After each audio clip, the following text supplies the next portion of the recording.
Hello दोस्तों, स्वागत है आपका अपने चैनल जीएम स्टडिंग पर। आज की इस वीडियो में हम देखेंगे BA program first year first semester के इन्वायरमेंटल स्टडीज के एक इंपॉर्टेंट क्वेश्चन को। गाइस, जो ये ऊपर वाला क्वेश्चन है इसको हम कर चुके हैं। पर्यावरण विज्ञान के महत्व पर भाषण देना था, जो कि हम कर चुके हैं। आज देखेंगे हम भारत और दुनिया भर में पर्यावरणवाद के संक्षिप्त इतिहास के बारे में चर्चा करें। ठीक है गाइज, ये क्वेश्चन गाइज पेपर के पॉइंट ऑफ व्यू से इम्पोर्टेंट है, तो आप इसको अच्छे से करना। तो चलिए देखते हैं पर्यावरणवाद। ठीक है, पर्यावरण शब्द उन सामाजिक और सामुदायिक आंदोलनों को संदर्भित करता है जिसका मुख्य कारण पर्यावरण की सुरक्षा और संरक्षण है। ऐसे आंदोलनों को अक्सर संरक्षणवाद, हरित राजनीति या पर्यावरणवाद के नाम से जाना जाता है। ठीक है, मेनली इसमें क्या बोला है इसकी पर्यावरण शब्द जो है ना, वो सामुदायिक आंदोलन को संदर्भित करता है जिसका मुख्य कारण क्या है, पर्यावरण की सुरक्षा और संरक्षण। ठीक है, पर्यावरणवाद का इतिहास। पर्यावरण की चिंता की कैसे इसको संरक्षण दिया जाए, ये हमारे इतिहासकार में विविध रूप में से दोहराई गई है। उदाहरण के लिए यूरोप में इंग्लैंड के किंग एडवर्ड प्रथम ने 1272 में लंदन में घोषणा करके समुद्री कोयले को जलाने पर प्रतिबंध लगा दिया था, क्योंकि उससे धुएं की मात्रा बढ़ रही थी। इससे पहले मध्य पूर्व में 630 में के दशक में खलीफा ने अपनी सेना को पेड़ों को कोई नुकसान नहीं पहुंचाएगा, न ही उन्हें आग से जलाएगा, दुश्मनों के झुंड को कोई नहीं मारेगा तथा खाना बचाएगा, ऐसी आज्ञा दी।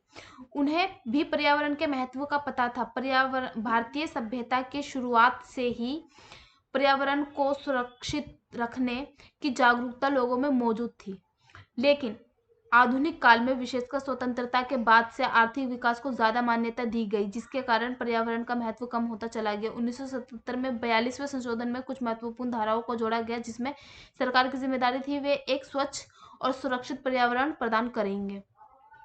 गाइस, अगर हम पर्यावरण की बात करते हैं तो सबसे पहले हम अमृता देवी आंदोलन को देखेंगे। ठीक है, जो विश्नोई आंदोलन था।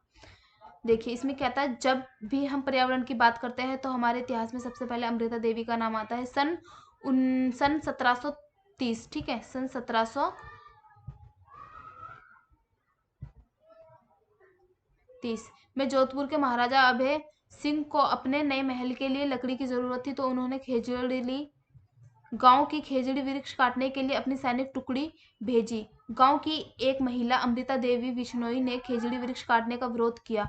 पेड़ से लिपट गई अमृता देवी ने ये कहा कि वृक्ष की रक्षा के लिए वे अपनी जान देने को भी तैयार है। उन्होंने ये कहते हुए सिर आगे कर दिया, सर साटे रूख रहे तो भी सस्तो जान, मतलब सिर के बदले वृक्ष बचता है तो भी सस्ता सौदा है। देखिएगा इस कितना, मतलब कौन सा लेवल था उनका, है ना। आज के टाइम पे कोई पेड़ के लिए अपनी जान दे सकता है? बिल्कुल भी नहीं। उनकी 3 पुत्रियां भी वृक्ष से लिपट गई, जिसके बाद सैनिकों ने उन तीनों के सर धड़ से अलग कर दिए और मृत्यु हो गई। यह खबर पूरे विश्नोई समाज में आग की तरह फैल गई, जिसके बाद कुल 363 लोगों ने पेड़ों को बचाने के लिए अपनी जान दे दी। तो इस तरह उन्होंने पेड़ों को काटने से रोकने के लिए अपनी जान की कुर्बानी दी। ये एक बहुत बड़ा आंदोलन था गाइस। नेक्स्ट देखते हैं, इंग्लैंड के राजा एडवर्ड ने 1272 में लंदन में धुएं के प्रदूषण को रोकने के लिए समुद्री कोयले को जलाने से प्रतिबंध लगाया। ठीक है, पर्यावरण। अगला, पर्यावरण की अवधारणा अलेक्जेंडर वान हेम्बोल्ट के लेखन में भी परिलक्षित होती है। उन्होंने पर्यावरण पर मानव गतिविधियों के नकारात्मक प्रभाव पर चर्चा की थी। उन्होंने वेनेजुएला में वैलेंटाइन झील के सिकुड़ने पर चिंता व्यक्त की थी, जो कि कृषि गतिविधियों के विस्तार के लिए झील के चारों ओर पेड़ों के काटने के कारण हुई थी।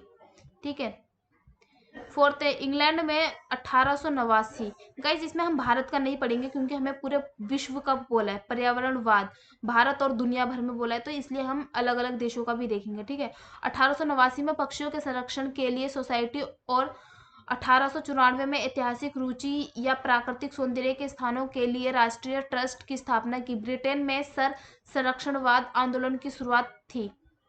पर्यावरण विद जॉन मुयर ने संयुक्त राज्य अमेरिका में पर्यावरण आंदोलनों की शुरुआत की। वह अमेरिकी कांग्रेस को खूबसूरत घाटी को संरक्षित करने के लिए योमेमाइट नेशनल पार्क बनाने के लिए समझाने में सफल रहे। लोगों के एक समूह ने अमेरिकी बाइसन आबादी को कम करने पर चिंता व्यक्त की और उनकी रक्षा करने की कोशिश की।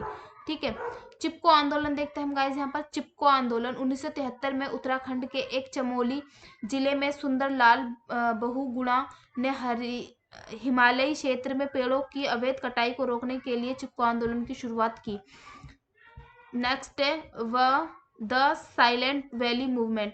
केरल में पर्यावरणविदों और लोगों ने 1973 में पश्चिमी घाट के साथ जैव विविधता वाले हॉटस्पॉट सदाबहार उष्णकटिबंधीय वन में हाइडल पावर प्रोजेक्ट की स्थापना को रोकने के लिए कड़ी मशक्कत की। आखिरकार वर्ष 1985 में सरकार ने विवादित क्षेत्र को राष्ट्रीय आरक्षित वन घोषित कर दिया। जंगल बचाओ आंदोलन। झारखंड के सिंहभूम जिले के आदिवासी समुदाय ने 1982 में सरकार की वन नीति के खिलाफ आंदोलन किया, क्योंकि सरकार मूल वनस्पति को हटाने और सोगान के पेड़ लगाने की इच्छुक थी। मतलब जो मेन है उसको तो हटा रही थी, मूल जो वहाँ की पैदाइश है, और सोगान के पेड़ लगाने को इच्छुक थी। तो नर्मदा बचाओ आंदोलन। मेघा पाटकर ने स्थानीय लोगों के साथ 1985 में नर्मदा नदी पर बांधों के निर्माण का विरोध किया। ठीक है। कानून। अब देखते हैं इनके कानून क्या क्या बने हुए हैं। वर्ष 1916 में अमेरिकी राष्ट्रपति वुडरो विल्सन ने राष्ट्रीय उद्यान सेवा की स्थापना की। 20वीं शताब्दी की शुरुआत में पूरी दुनिया में पर्यावरणवाद कानून और कानून बनाए गए। 1970 से 1980 के दशक में ग्रीन पीस जैसे कई पर्यावरण संरक्षण समूहों का गठन हुआ। 1970 से 1980 के दशक में पहला पृथ्वी दिवस और संयुक्त राष्ट्र का पहला पर्यावरण सम्मेलन भी हुआ। ऐसे ही पर्यावरण पर कई कानून बनाए गए। एक हमारा इतिहास है जो पर्यावरण का महत्व समझता था, और एक हम है। अब यहाँ पर जो है ना निष्कर्ष है, ठीक है। एक हम है जो पर्यावरण के महत्व को धीरे धीरे भूलते जा रहे हैं। हमें भी पहले की तरह अपने अंदर पर्यावरण के महत्व को फिर से जगाना होगा, जिससे हम अपने पर्यावरण को पहले जैसा सुंदर बनाने की कोशिश कर सकें। ठीक है। तो ये गाइस था हमारा पर्यावरणवाद का संक्षिप्त इतिहास, जिसमें हमने बहुत सारे पॉइंट्स देखे। अब गाइस अगर आपको ईवीएस से रिलेटेड क्वेश्चंस चाहिए तो आप मुझे कमेंट्स बॉक्स में बता सकते हैं। गाइस ये मैंने पढ़ दिया है पूरा, अगर आपको वैसे लिखना है तो आप ऐसे देख सकते हैं इसको। ठीक है।